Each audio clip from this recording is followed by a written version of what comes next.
thinking is just have you give a little thought is how the education committee envisions using this area of the cultural center. And what we'd like to think about is a little bit is like small groups, like our own small group or any small group. It could be a local group from our community or our neighboring community. Could be a guest group that that would come in to the cultural center. Well, and what might they do here? Well, they can do several things just in this area. Obviously, our models are one whole story that they can look at.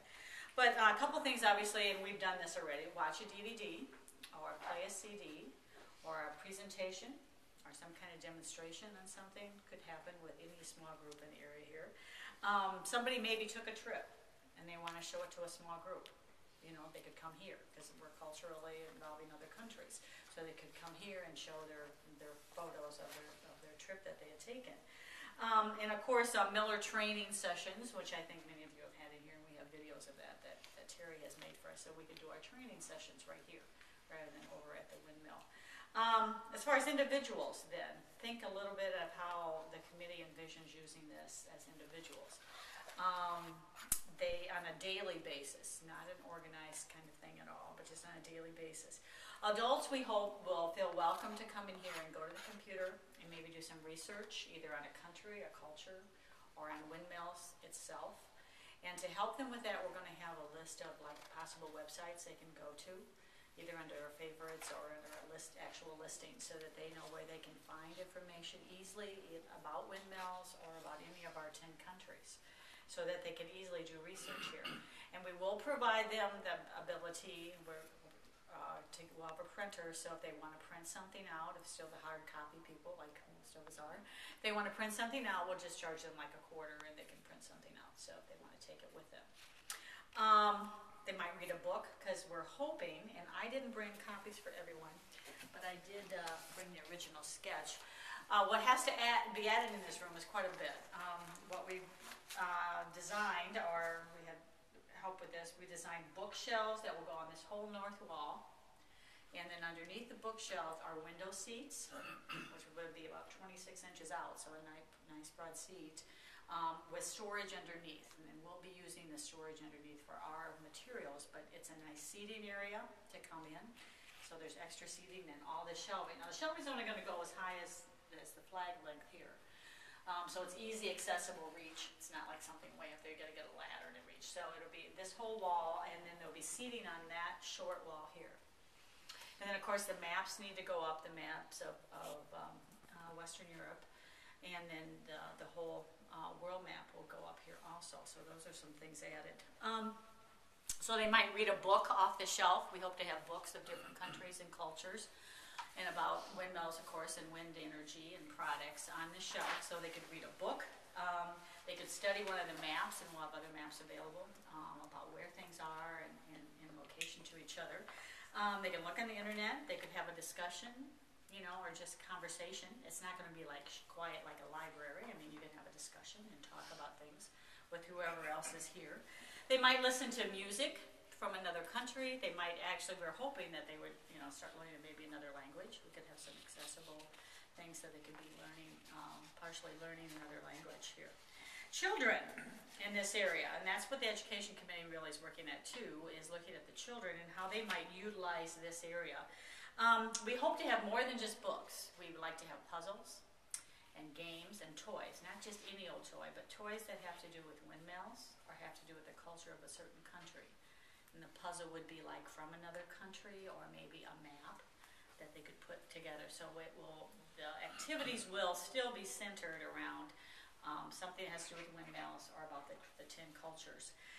There'll be lots of storybooks, we hope, and picture books, so that they can look at those. We're hoping, and we do have already, a little table, just a little small table, about so high, with 2 little chairs that we'll put in here for little kids that would come in, like maybe with their family, and mom and dad want to look at the models, and they can sit back here and read a book or play with some of the activity toys that we would have. We also will have activity sheets for them to do.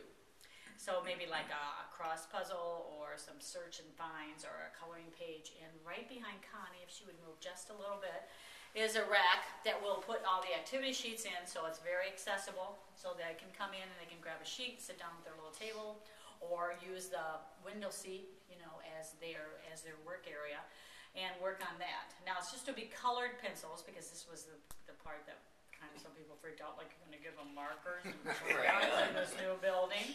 Well, no, we'll give them colored pencils, and actually we have colored pencils at our church for our little ones that come in, and there's not a problem. They don't, you know, there's not a problem with that. So I think just a little colored pencil is a real, you know, non-destructive kind of thing that they could do their coloring with that. And again, we'll have music and stuff available that they want to listen to different music for that. What the Education Committee has been very busy with, however, though, is writing curriculum and organizing volunteers to help with that curriculum implementation for school groups to come.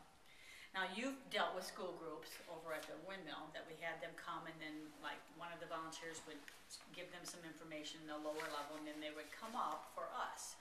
Well, we're changing it a bit after we'd gone to the Netherlands in October, and we changed that a bit, and there's 4 stations we're planning on. So when a school group comes, one of the stations would be in here. Well, we'd start with a PowerPoint, and we'd give some information, do some questioning and answer discussion time here. Another would be in the kitchen area, where they're going to do a hands-on activity. So there'd be like 10 or 15 here maybe, and then in the kitchen area there would be 10 or 15. And the activity we have planned, our first theme and activity is they're going to do some grinding, like with food mills and with mortar and pestle, and some other things. They're going to do grinding in the kitchen area to figure out how much muscle it takes to grind some of this stuff, what works best, what doesn't work. So there'll be problem solving and inquiry as to how do I do this. One thing will be grapes, and that'll be real easy to grind. So they'll see that that's real easy to make grape juice or wine, but to grind grain or corn is another story, and you need something different to do that. So that's what they'll learn there. And again, that's a small group, about 10, you know, that will be there. The third area would be the lower level of the windmill. We hope to have them construct something. So, and this year, right now, what we're doing is a pinwheel, and my prototype just worked tonight. So we finally got it to figure out. So they'll be making a pinwheel. So they'll understand that the wind can actually make something turn and rotate.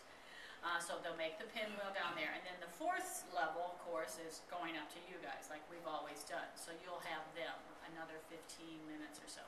So every station is about 15 minutes, roughly. So there'll be 4 stations going on at the same time, and then of course they'll just rotate around. So it's a little different than the 2. It's 4 stations. Now, you'll say, well, what about the models? Well, they'll walk through here with the models, but we're not going to have them spend so much time here at the models. They'll see them, and what we're hoping, and this is how they do it in the Netherlands, they're hoping, oh, they've been to the windmill, they tell mom and dad, they've been to the windmill and did all these neat things. Can you come? Well, we'll take you to the windmill too. So then the parents will come back to see the models themselves, and then that's a little easier. Because I don't think, you know, to 3rd graders we can explain all the workings of our intricate models. But they'll see them and they'll get interested, so that's the point of that. So that's kind of the vision that we have for that. What else besides the field trips? We're hoping someday to get maybe some day camps, like summer day camp, like a whole day, spend a day at the mill kind of thing is what I kind of am envisioning. Spend a day with the miller at the mill, and then we'll do different things with him in that day. So things like that eventually we would like to develop.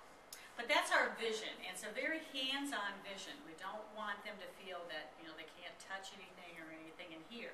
Now over here, no, but when they're in here, they are free to touch and explore. So we have to kind of implement that, but we want to encourage that kind of thing. Questions on what our vision is